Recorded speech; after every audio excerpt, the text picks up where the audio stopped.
নমস্কার। আপনাদের সকলকে জানাই বাসন্তী পুজোর শুভ নবমী শুভেচ্ছা।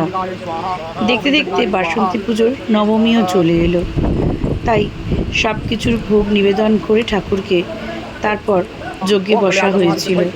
নবমীর দিন আমাদের চণ্ডী পুজো হয়। আমাদের এই অন্নপূর্ণা পুজো অষ্টমীর দিন, নবমীর দিন চণ্ডী পুজো, তাই আমাদের যজ্ঞের আয়োজন করা হয়।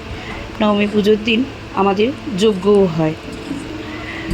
এই যজ্ঞর পর আরতি করেই আমাদের নবমী পুজো সমাপ্তি হয়।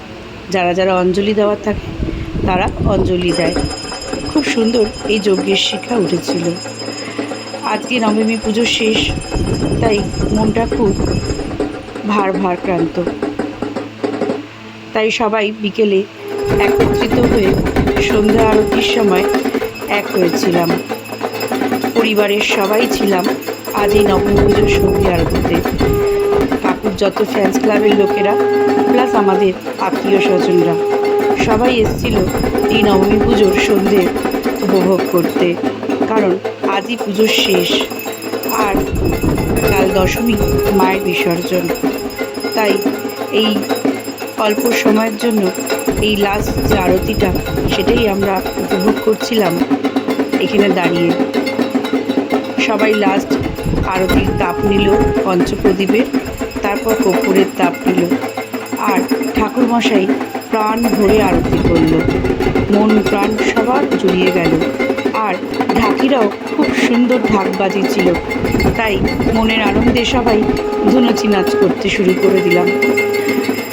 এক এক করে সবাই ধুনুচি নাচ করেছিলাম, কারণ শরৎকালে যে দুর্গাপুজো করা হয় সেই সময় আমাদের ধুনুচি নাচ আর করে ওঠা হয় না। তাই এই বাসন্তী পুজো যেহেতু নিজেরাই সব আয়োজিত করি, তাই বাসন্তী পুজোতে মন ভরে আনন্দ করি।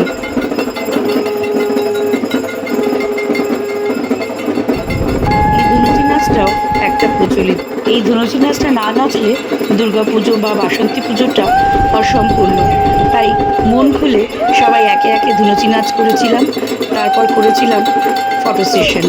সবাই কেউ সিঙ্গেল, কেউ গ্রুপে, যার যা মন চেয়েছিল আজ নবমীর দিন বিকেলে আমরা পূরণ করে নিয়েছিলাম। কারণ কাল তো মা বিদায়, আর কোথায় পাবো এই সময়? আবার তো সেই এক বছরের অপেক্ষা।